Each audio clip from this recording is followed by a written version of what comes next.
आप सभी को नमस्कार। आज मैं आप सभी के समक्ष एक कहानी लेकर आई हूँ जिसका शीर्षक है शिव की महिमा।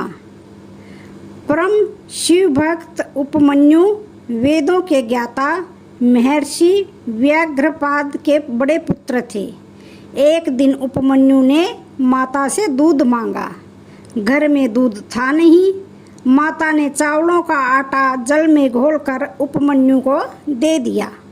उपमन्यु मामा के घर दूध पी चुके थे, इसलिए उन्होंने यह जानकर कि यह दूध नहीं है माता से कहा, माँ यह तो दूध नहीं है। ऋषि पत्नी झूठ बोलना नहीं जानती थी। उन्होंने कहा, बेटा तू सत्य कहता है। नदी किनारे वनों और पहाड़ों की गुफाओं में जीवन बिताने वाले हम तपस्वी मनुष्यों के यहाँ दूध कहाँ से मिल सकता है। हमारे तो सर्वस्व श्री शिवजी महाराज हैं। तू यदि दूध चाहता है तो उन जगन्नाथ श्री शिवजी को प्रसन्न कर, वे प्रसन्न होकर तुझे दूध भात देंगे। माता की बात सुनकर बालक उपमन्यु ने पूछा, माँ भगवान श्री शिवजी कौन हैं? कहाँ रहते हैं? उनका रूप कैसा है? मुझे वे किस प्रकार मिलेंगे और उन्हें प्रसन्न करने का क्या उपाय है? बालक के सरल वचनों को सुनकर स्नेहवश माता की आंखों में आंसू भर आए। माता ने उसे शिव तत्व बतलाया और कहा, तू उनका भक्त बन, उनमें मन लगा, उनमें विश्वास रख, एकमात्र उनकी शरण में जा, उन्हीं का भजन कर, उन्हीं को नमस्कार कर। ऐसा करने से वे तेरा निश्चय ही कल्याण करेंगे। उनको प्रसन्न करने का महामंत्र नमः शिवाय है। बालक उपमन्यु शिव को प्राप्त करने का दृढ़ संकल्प करके घर से निकल पड़े। वन में जाकर प्रतिदिन नमः शिवाय मंत्र का जाप करते हुए, पत्र पुष्पों से भगवान शिवजी की पूजा करते हुए और शेष समय मंत्र जाप करते हुए कठोर तप करने लगे। वन में अकेले रहने वाले तपस्वी उपमन्यु को पिशाचों ने बहुत सताया, परंतु उपमन्यु के मन में न तो कोई भय हुआ और न विघ्न करने वालों के प्रति क्रोध भी आया। वे उच्च स्वर में नमः शिवाय मंत्र का कीर्तन करने लगे। इस पवित्र मंत्र के सुनने से मारीची के शाप से पिशाच योनि को प्राप्त हुए उपमन्यु के तप में विघ्न करने वाले वे मुनि पिशाच योनि से छूटकर दोबारा से मुनि देह को प्राप्त होकर कृतज्ञता के साथ उपमन्यु की सेवा करने लगे।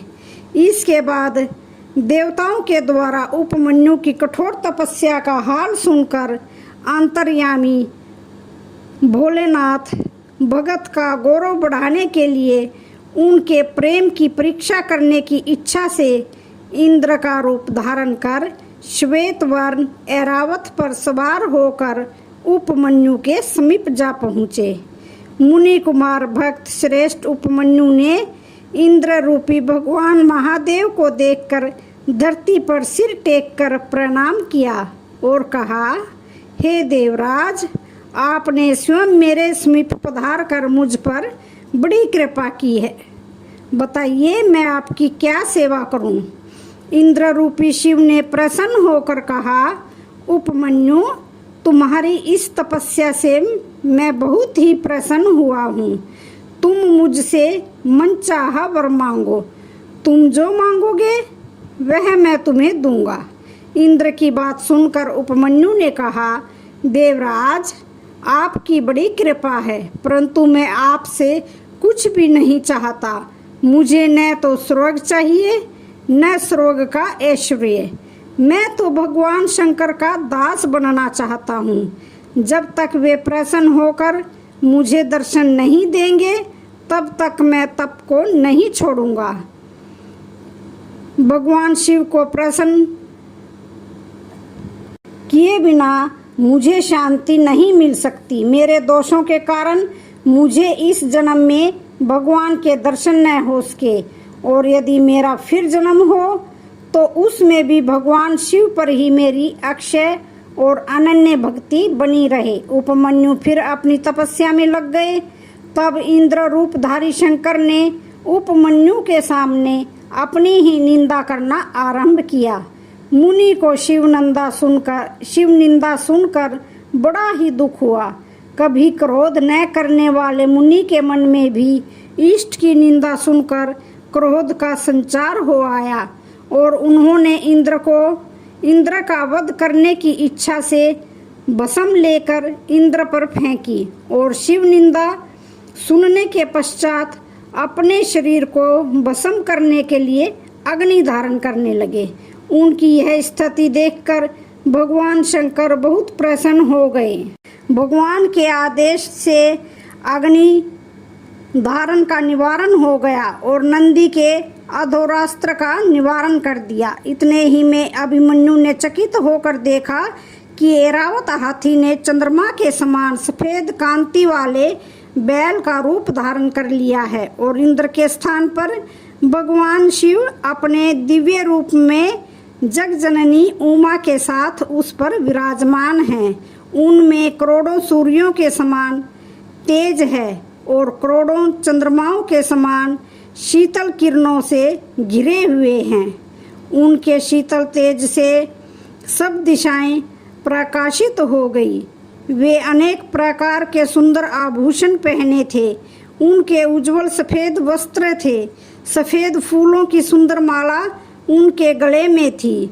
श्वेत मस्तक पर चंदन लगा हुआ था।